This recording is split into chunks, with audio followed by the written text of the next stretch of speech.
मोठं रेव्हेन्यू दिसतंय पण प्रॉफिट हातात लागत नाही. नायकासारख्या ब्रँडने हाच अनुभव घेतला. त्यांच्याकडून आपण शिकू शकतो 5 महत्त्वाचे धडे. हा व्हिडिओ सेव्ह करा आणि शेअर करा, कारण पुढचं जे सांगणार आहे ते तुमच्या बिझनेसला सस्टेनेबल प्रॉफिट मिळवायला नक्कीच मदत करेल.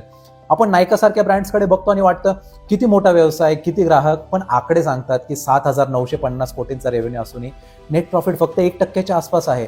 इतका मोठा स्केल असूनही सस्टेनेबल प्रॉफिट मिळवणं किती अवघड झालंय हे यातून आपल्याला दिसतंय. विक्री म्हणजे नफा हा गैरसमज आपण सोडून दिला पाहिजे. खरा व्यवसाय चालतो तो प्रॉफिट आणि सस्टेनेबिलिटी यावर.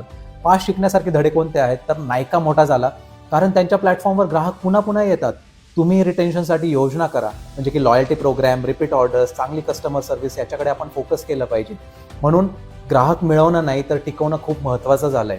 आणि फॅशन्समध्ये रिटर्न्स जास्त आहेत, प्रॉफिट कमी. तुम्ही रिटर्न्सची कारणं शोधा. पॉलिसी आपली स्पष्ट ठेवली पाहिजे, स्टॉक मॅनेजमेंट व्यवस्थित ठेवा, लॉजिस्टिक्समधली गळती कमी केली पाहिजे, जेणेकरून मार्जिन्स वाढवायला आपल्याला मदत मिळेल. आणि नायका सुरुवातीला ब्युटीमध्ये मजबूत झाली, नंतर फॅशनमध्ये गेली. तुम्ही आधी एका क्षेत्रात डॉमिनन्स आणा, मगच दुसरीकडे जा. म्हणून आपण बघितलं की एक व्हर्टिकल मजबूत झाल्यावरच आपण डायव्हर्सिफिकेशनकडे फोकस करायला पाहिजे. फक्त इम्प्रेशनसाठी पैसे खर्च करू नका मित्रांनो. नायकाप्रमाणे कस्टमर ॲक्विजिशन कॉस्ट आणि लाईफ टाईम व्हॅल्यू मोजा. प्रत्येक मोहिमेतून मिळणारा नफा आपण तपासलाच पाहिजे. याचा अर्थ असा की आपण मार्केटिंग ROIला डेटा ड्रिव्हन दृष्टिकोन दिला पाहिजे. तुमच्याकडे मोठा डेटा नसेल तरी हा माइंडसेट तुम्ही लागू करा. रेव्हेन्यू चमकतंय म्हणून खुश होऊ नका. नेट प्रॉफिट टिकतोय का ते तपासा. तुमच्या व्यवसायाला मोठेपण नकोय, तर सस्टेनेबिलिटी हवी आहे.